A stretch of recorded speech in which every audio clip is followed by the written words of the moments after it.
Hey, good afternoon. Welcome to a special edition of First Two Steps, Thursday at 2 o'clock. We are honored and excited to have Anthony Trucks with us. Anthony has got an incredible story. The man has gone from University of Oregon to the NFL to American Ninja Warrior. And as I'm reading, probably one of the coolest dads in the world that I've seen over there. Let's actually get him in here. As I try to get this in. And Anthony and now with us all the way over in California. He's coming in for us. What's up, man? Hey, what's up, brother? How you doing today? I'm good. How are you doing? I am great. I was just actually talking about how honored I am to have you in here. I know we got a chance to talk yesterday, and briefly is that some of the things that we've got all the way from the NFL, coolest dad in the world, it seems like. We're going to touch on that. I know about that because we talked about kids yesterday. Yeah. Down to, what you're doing today. So I wanted to tell you thank you very much. Taking time out all the way out in California. It's pretty cool to have you here with us today on how we're doing this. So welcome to First Two Steps. Thank you for having me, man. I appreciate it. Yeah, let's chat. We had a quick little chat yesterday. I'm just my twins turn 11 tomorrow, so we have like this household full of people trying to organize and navigate. But it's fine, man. We're good. That is awesome. I'm just going through those rigmaroles. Like 18, 14, it's a crazy time. Have they started school out there yet? I got to know. So my oldest son just started. He's online literally right now. They do it where they're on all day with the teacher, which I appreciate. And then the twins, they start school next Wednesday, I want to say. They have an orientation Tuesday, okay. Start school on Wednesday. They're doing distance, but it's like distance learning with childcare. I don't know how to explain it. It is what it is. I understand. My part is I'm struggling when they send home homework, and I'm going, can I Google this? Because I don't even remember doing this. It's been so long. Yeah, when we got it online yeah. We got them somewhere where they have actual help, though. That's kind of the idea. It's still a similar, like it's still on a campus kind of thing, but they have their laptops, but they have support. They limit the amount of students that are in one specific area. So it's no different than being like at a restaurant. We have people separated, but it's kind of like, it's a weird, I don't know if it's a loophole. I'm not asking questions. I don't have to do homework and be teacher, so I'm good with that. You and I in the same boat. Well, thank you again for joining us. Usually as we're going through, and we talked yesterday, First Two Steps, we have our Tuesdays, and you are like everywhere. And the things that you're accomplishing, and we're going to dive into, are amazing. The things that you've gone through, to me, and I'll just go ahead and say it at the beginning of the show, epitomize First Two Steps. The fortitude, the never stopping, the continue to move forward, looking yourself in the mirror. The stuff that as I continue, we talked yesterday and I continue to read about is like amazing. Thank you. So growing up, it didn't really kick off at the best. Obviously at age 3 and then going through foster care and things of that nature.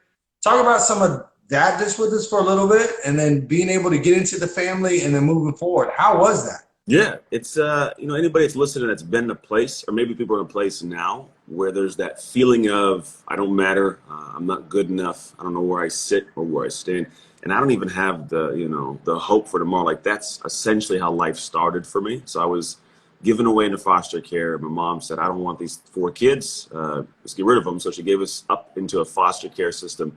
And at the time, what's difficult is most people don't understand, like, the foster care system is not a phenomenal system. It's a lot of people who, some were trying to be very good foster parents. Some were looking for a paycheck. It's the nature of the beast. And so what ended up happening is I unfortunately dealt with probably all of them want a paycheck. As long as I don't die, and this kid is here, he's got breath in his lungs. So I got starved, man. I got beaten. I got tortured. I got that feeling of I don't matter. I don't belong. The world pretty much said, like, we don't want you here. And so that was the beginning of my life, man, unfortunately. And so a lot of years, bouncing around from house to house in foster care and not mattering, and just, my real mom not being there, and you wanted to be there and she doesn't show up, and just, man, really bad people. And dynamically, interesting situations, because at 6 years old, after 3 years and 5 homes, I end up, with a family, which is my family now. And the unique thing, it's an all-white family. So I was the only black kid in an all-white family of, I think there was 8 of us. There were 6 kids, and mom, my dad, and Yeah, so there's a lot of weird dynamics. Grew up really, really poor.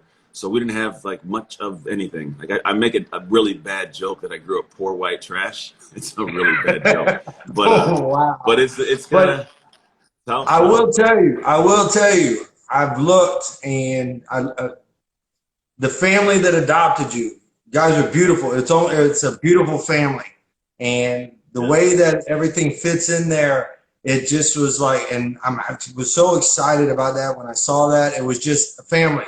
There was nothing else. It was just when you go in and when you talk about that, as far as the struggles, and then being a family that basically took you in just for love, Yeah. and I think that it taught you, if I'm looking back and I'm a dad of two and I can say it, is that, the beginning of who you are today with your family, as far as that, things can come and go, but who you are as a dad and family, that's going to stay, those core things, so to speak.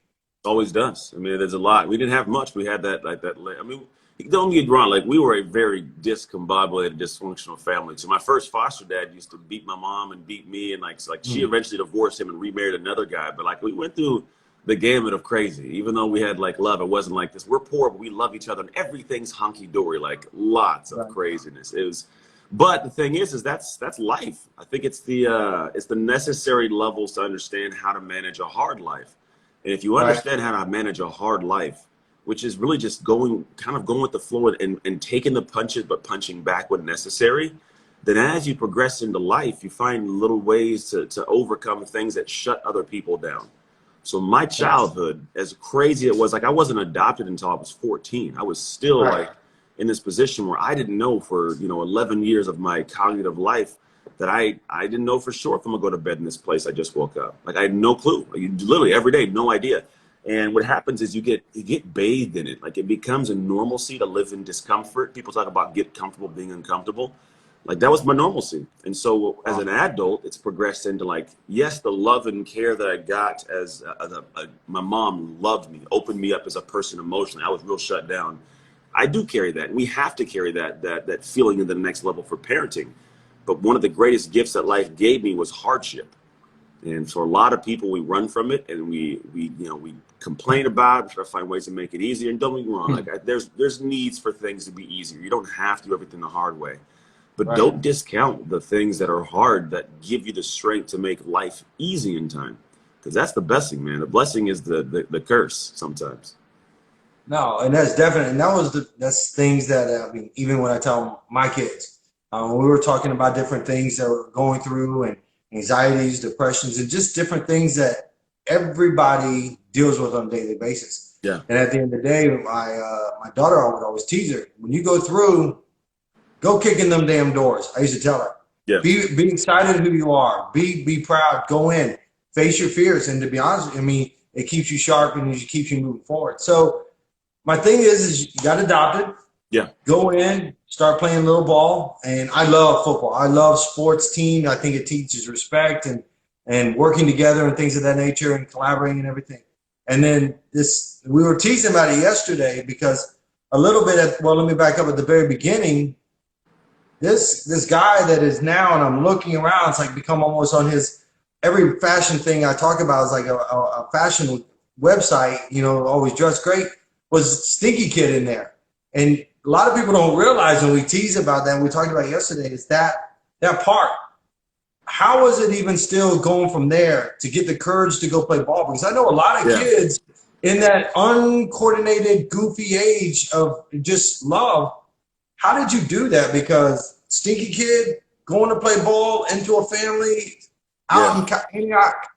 Yeah, it's interesting. What's funny is I had like this one sweatshirt I loved to wear, and like they had to hide it from me because I would wear it and not wash it. I wouldn't take showers for like a month. Like, I kid you not.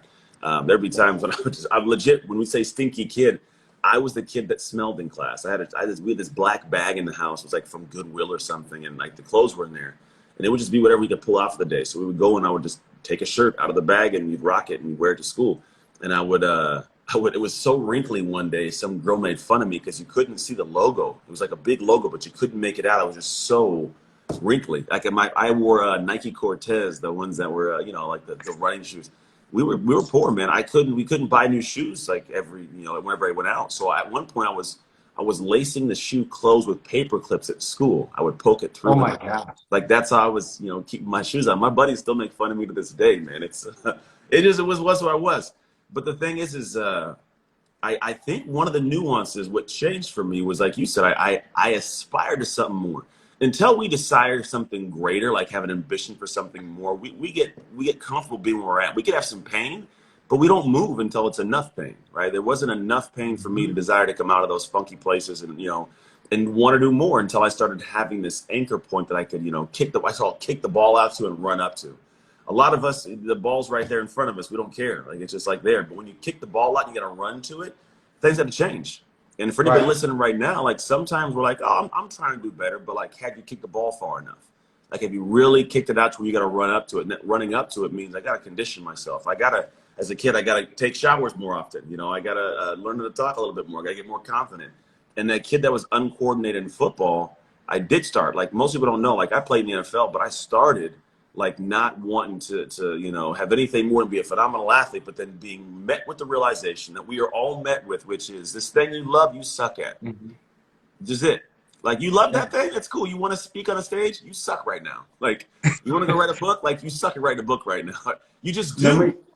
And so I had to start this process of going through and sucking at first, and I was bad at football. I played in the NFL, but I started at 14 years old, far behind my peers, and had no idea how bad I was till I got on the field. But then the big thing was I kicked the ball out far enough. One day I was like, I want to be damn good at this. So I got to kick this ball out. And what it looked like was me figuring out, what are the things, this is anybody take this note. What are the things that person live in my life that I want to have? What do they do? Like, part of it's who they are, right? Because we'll talk about who they are. My work's an identity at this point now. But like, what do they do? Like, it's not just like, oh, they get up and eat breakfast. Like, no, what are their habits? What are the big actions they take? What are the reactions to situations? And what are the drivers? Why are they doing it? I call it the hard way. How do I live life the hard way? Habits, actions, reactions, and drivers. And at this point, I've made sense of it. But back then, all it was like, man, what are the things that person does? Because if I can do those things, eventually I'll be the person who does those things. And most of us, we try something, we suck at it, and I'm like, I don't want to do that. That feels bad. I don't want to have to keep going out there and realizing I suck at it. So what I did at 15, I was like, man, I want to be great at this. So I started doing the things. What it looked like for me in football was every day I caught a ball 500 times a day, sat on my back, threw it in the air. I would run routes every day. I would work out every day. I had no idea what I was doing. I grew up in an all-white family that everybody's out of shape, fat. Like, I'm the only guy that does any kind of sports, you know? So I'm like, I'm figuring it all out on my own. This little black kid running around half stinky, you know? Like, that's just kind of how I grew up. But what happens is this, and it's a beautiful thing for you guys. If you guys want to, like, how does it come to fruition? There's a statement that I say that if you guys tattoo this on your forehead, I might get a tattoo of this, but thinking about it. But here's a statement. What you create creates you. Nice. Very I basic. love that. But think about it like this, little expansion here. When I look at creation's an ugly process. Like, if I'm creating a dinner, there's dishes and there's messes, right? If I'm creating a sculpture, it's a block and I got, calluses and I've got bleeding hands and I get arthritis. If I'm painting, it's the creation process. At some point, I'm like, I don't want to make this thing anymore. But you keep being driven by what the end production is going to be. And what happens is, through the process, in the beginning, you weren't the person who did that thing. You were trying to do that thing. By the end of it, all the time that you've spent and you've invested, we're investment-based humans. If I invest something, I want a return.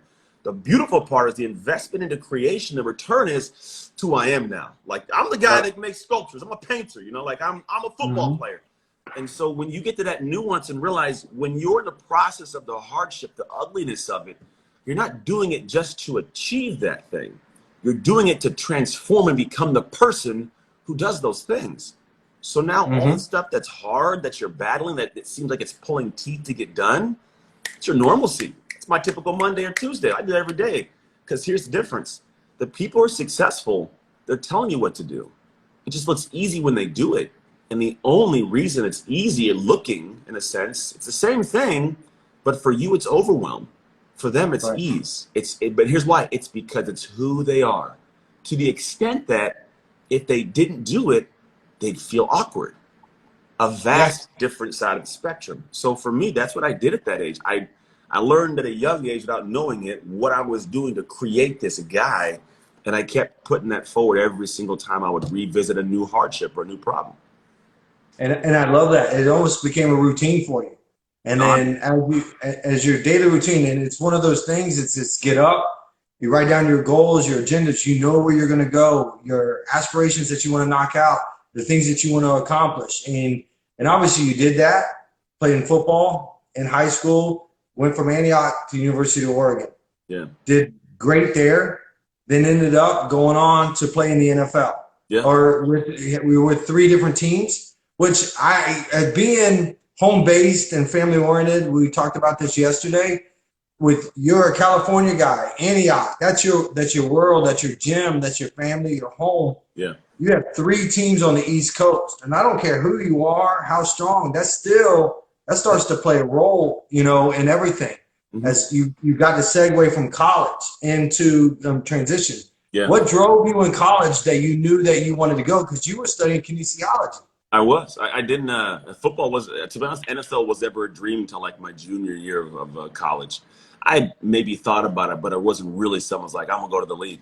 Because for me, I'm in bonus rounds in life because I'm statistically not supposed to do anything successful. If you look at any prison in America, 75% of inmates are former foster kids like me. Mm-hmm. 50% of our homeless population are former foster kids like me. Less than 1% of foster kids like me go to college, like less than 1%. So I'm not statistically supposed to do well. No. So that was never like, it's like the fact that I didn't do that, I'm in bonus rounds. Like I beat the level, I'm just playing around and see what else is next, And so at that level, like the idea was like, all right, what's next up on the docket? And at that one point in college, it was, I'm gonna go play in the NFL. And my high school sweetheart and I, we had got married by the end of college because we had a son at our sophomore year of college. I met my real dad my sophomore year when I was in college too. A lot of cool things then. So by the time I get to the NFL, you're right. It's this weird difference that people don't grasp. People think the NFL is like all glitz and glamour. And I'm getting paid, money, money, money, lady, lady, ladies, like all that. That's what they think it is. And realistically, the real part of it is every single day somebody told me that I wouldn't have a job tomorrow. Every single day I woke up by myself in an apartment when I had no friends, no family. My wife and my kid were across the country and I missed them. Every single day I'm being yelled at in heat and hardship. I'm going to learn plays I don't know. It's not like I'm in college where I got chummy buddies. There's guys trying to take your job every single day. You wake up every single day and every moment of it is discomfort. I don't know how else to explain it, but imagine every single moment the feeling of somebody digging it like a nail into your side, like, it just always is just. And so for me, like what ends up happening is like I at one point wanted to quit football. Like I was close to quitting. Like there's times when I'm in, then all of a sudden I get cut and I got to go home. Like the funny thing, it feels like foster care again because you have no idea if you're going to be there tomorrow. I have no clue. And I have no idea if I'm going to be uprooted and moved. Like one point I'd moved my family to Washington. Wife, son were all there. And then 2 weeks in, hey, you're cut. Go home. Like I just signed a lease and bought furniture, man. I just got settled. It's crazy. You know what I'm saying? So you live in this weird dynamic and world. And so what ends up happening is a lot of people don't grasp the NFL stands for not for long. It's a very hard place to play and to be. And so I bounced around. I got 2 accredited years, got hurt in my 3rd year playing with the Buccaneers, Redskins, and the Steelers. So I got hurt with the Steelers and came home. And that's the funny thing is that's when all hell broke loose. Like everything in life came tumbling down because here's what we all run into. I don't care who you are, where you're at, what's going on in life. There's a point in time when you have spent a lot of time doing something. It could have been school. It could have been raising kids. It could have been military. It could have been sports. It could have been a family member who passed away. At some point, life takes something from you that you didn't want to be taken. You didn't expect to go, and it's now gone from you. And in those moments, at first, it's like a fog. It's like, man, like it's gone. You don't even, not even settling in. It's just kind of like it's a fog. And then eventually it's like, oh, damn. You get the emotion of like, wow, it's all gone. Like, it's a massive crisis of your identity because who am I without that thing I used to do? I'm not toting kids around to soccer anymore. I'm not the CEO of that company anymore. I'm not in the military. I'm not a soldier anymore. I'm not the son because my mom passed away. Whatever these, I'm not a football player anymore. All this stuff I've been doing. What am I doing now? And so what we usually do, which is difficult, is we sulk in it and then we try to find a way to feel like we matter again. Now it's worse for me because my whole childhood is not mattering. for a lot of people, like it's the first time, right? So you think like, oh, he's dealt with it, he'll be strong. No, man, it was like I turned to a little kid again. Like at 25 years old, I'm back as a little kid because like, who's Anthony without this thing? And anybody here can attest to that. Like you go back to where that previous person was, and man, we had 2 more kids at this point in time, which was 2009. 2 more kids. I have twins. They turn 11 tomorrow, and my wife and I, man, we are at odds. Like I'm at the gym I built this gym because I want to find Anthony. I want to make this guy great again because I lost football. So I pour everything into this gym. I'm there 6 a.m. to 10 p.m. I'm not making any money. She's raising 3 kids, twins and a 4-year-old by herself, essentially. I'm making excuses to what's going on. Just was really everything tumbling down. I've lost football. The business is almost bankrupt in 9 months. I'm not a present father. I'm not a very good husband. I'm falling out. I'm getting out of shape. I'm a former NFL guy who owns a gym, who's got a belly he's covering up with hooded sweatshirts every day. And so just traipsing downhill is the best way to explain it. And get to a point where, like, it all just is like, I don't want to be here anymore. The best way to explain it, like, I don't want to be here anymore. Like, this is post-football. Most people think, like, oh, NFL, like, oh, he's great. Phew, good for the rest of his life. Yeah. Dude, like, a life came tumbling down. At one point, like, my wife had an affair. Broke me, man. Now my family, which is as a foster kid, the one thing you want is gone. Like, I have no family. I have no kids. Like, I feel like I'm putting my kids in a position that I was in. I felt like I was subjecting them to this. I hated me, man. Hated me. And to be honest with you, and it's one of those things that you touch on a lot, because the NFL, you're right, it's glitz, it's glamour, it's the lights, it's everything. And we talked yesterday because I remember my one question to you was, you obviously got some incredible drive. You've obviously got a backbone that is like ridiculous and inspiring, and just one that you want to like clinch onto and see, because in 2 years, all 3 teams found value in you. And if it wasn't for your freak injury, who knows with your drive what you could have done. And that's the thing that for me is, loving the game and guys that are out there and follow you that say, oh, former NFL, and love that aspect too. That's ridiculous, because I know that we're a dime a dozen as far as that. But you've got a quote, and it kind of epitomizes. And I got it pulled up, so forgive me. I'm going to read it because I don't want to screw it up. Hey, yeah, go ahead. And it hit hard. It's on your website, and it said, "Too many inspirational speakers and life coaches solely focus on the power of positive thinking and speaking. While it does hold merit, the most positive individual can be down in the dumps with no job, money, or overall purpose. That's because their identity gaps are keeping them from accessing their true potential in life." And that, to me, I was sitting there and I was like, oh my gosh, it spoke huge. And I'm going to let you talk on it, but there are tons of people that I know that are just great people that for whatever reason, you're right, that one thing has been taken from them. And they are looking for that inspiration, that get out of bed in the morning. Yeah. Because first 2 steps, that mental first step, that physical first step to get out of bed in the morning, look yourself in the mirror, that are just really good people that don't have the money, that don't have the job at that time. What drove you to that? Right there speaks volumes to me. How was that? I mean, because that epitomizes a lot right there. Yeah, I mean, to be honest, there's a simple part. It's simple and there's complex, right? The simple part of it is I just didn't like how I felt. I think, unfortunately, we wake up anybody watching right now, I don't know where you're at in the world right now. I'm talking directly to you, not just my man here, but here's the thing I'm telling you. You do not need to have some catalyst specific moment that wakes you up. It doesn't have to be somebody passed away. It doesn't have to be, that I lost his job. It doesn't have to be that. It has to be a moment when you wake up and you snap out of it and you say, you know what, I'm tired of this. This is not good enough for me. My mom didn't raise me for this. My dad didn't raise me for this. My grandma, my uncle, my cousin didn't raise me for this. I didn't put all this time in. I didn't get this far to only get this far. Like, it's just a matter of like, that's enough.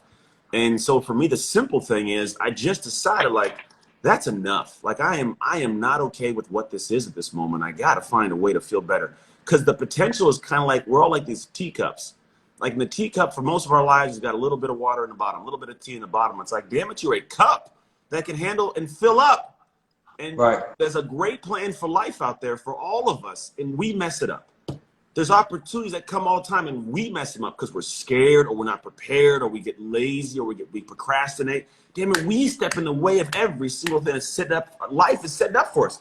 And the thing that I look at is like, you ask, how did I get up and have drive? It wasn't that I got up every day like, I am super motivated because I'm going for this. A lot of it was like, I don't want to be here. I don't want this. I don't want to, God, this is not where I plan on being. At 5 years from now, this is not what I need to have. Because at one point I woke up, I was in a 500 square foot studio apartment with my 3 kids sleeping on an air mattress next to my twin size bed. Like this, this is not the place you want to be. I was like, this cannot be my life, man. It was like, I was borrowing money from my ex-wife because I was going broke. Like, and here's why I realized what you read on that website is, we have what I call identity gaps. This is the work I do in identity. And the biggest thing that most people don't comprehend is the separation between you and that thing you want is not the next thing you know, not the next thing you buy, but it's who you are, the next level of who you are. You can access that person. And when I say who you are, what I mean is, how do you act? Like, what are the big actions you take? What are the habits you have? What are the reactions you have to situations? Do I get angry quick? Do I go inside and check with myself to operate? Am I able to pull the ego back? Like, who are you and how you operate? Because if you think about it, anybody that can be honest, when you get around people at a higher tier, if you just sat quietly in the room and listened to them talk, you'd be like, these people are weird. It's just what it is. Every room I've been into, when I've progressed into a new room, I've sat down and be like, these people are weird, man. Not that they're weird bad, but like, never thought of it that way. I didn't see the things that way. The way they think about how to handle hardship or problems or where they see opportunity or what it looks like to connect dots, I'm like, that's weird. And it's not that they're smarter. There's not a bigger IQ. Some of them aren't any smarter, but they've accessed that next version of themselves, upgraded their identity, closed that identity gap.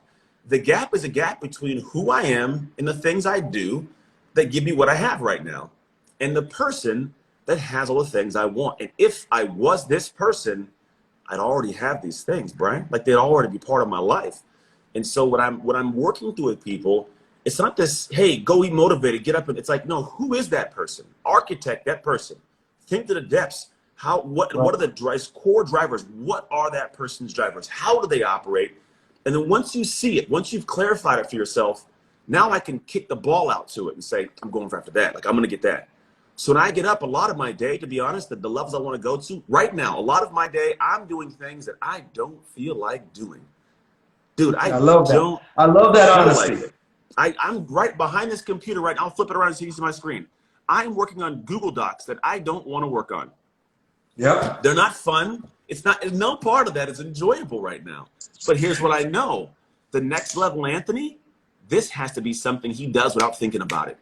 It has to happen. He has to get up. Oh, that's just what I do.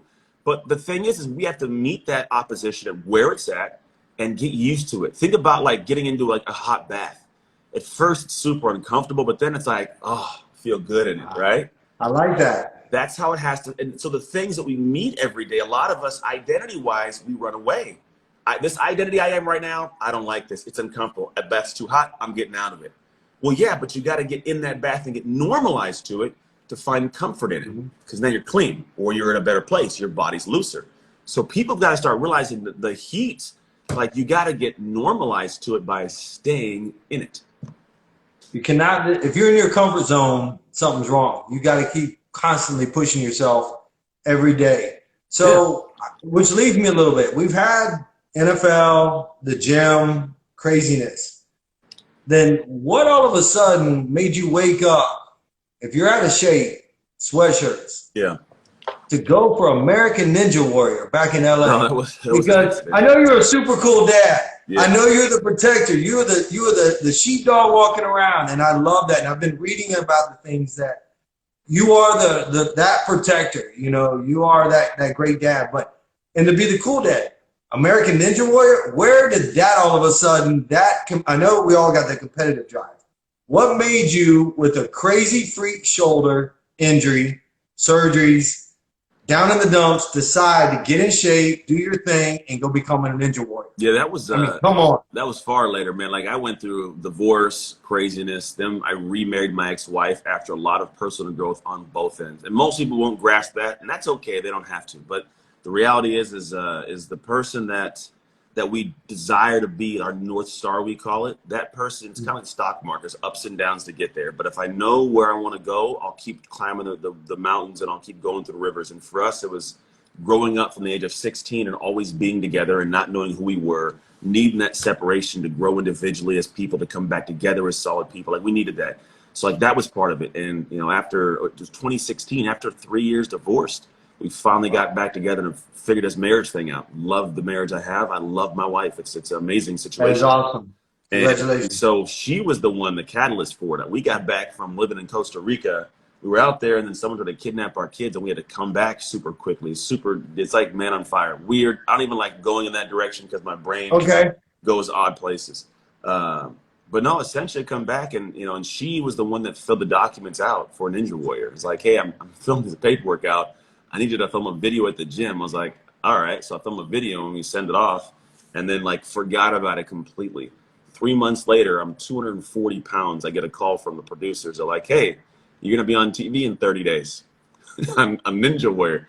I'd never even seen a Ninja Warrior apparatus. I didn't know what it was. I thought it was Wipeout, that showed like the people with the different like that make fun of you jumping on balls and breaking your neck. I was like, I'm not trying to do all that. And so I looked it up and like, oh, so happened to be a gym out here and I went and trained for that. And I'm now the first former NFL athlete to hit a buzzer on the show. So first time up, went through, hit a buzzer, man. I dropped my weight, got in shape, figured it out. I think that was more of the thing that I've tried to explain to people. We're coming up on time here, but the one thing I teach is that the next level of whatever we're seeking, the potential we have, it's far better than you can ever imagine. Definitely. Like whatever you picture in your head it's going to be and what you can it's all, every single time it has been like 5 times better, always better. Like to get up, like the thought of like, I'm going to hit that buzzer is way different than like, I'm up there and you got the lights, and you got the crowd, you got the smoke, and it's like, oh wow, it's a whole different way from feeling. And so like, there's been a lot of moments in my life where the realization I'm trying to pass to people is there is a level past the happy you have right now that is incomprehensible to you. There was so much more to fill that cup to reach a potential. Because here's the thing, one of the biggest pivotal moments was in 2014. My mom passed away. My adoptive mom passed of multiple sclerosis. She physically was robbed of the ability with her body to reach her potential. She used to do single leg water skiing. She was a nurse and it got ripped from her.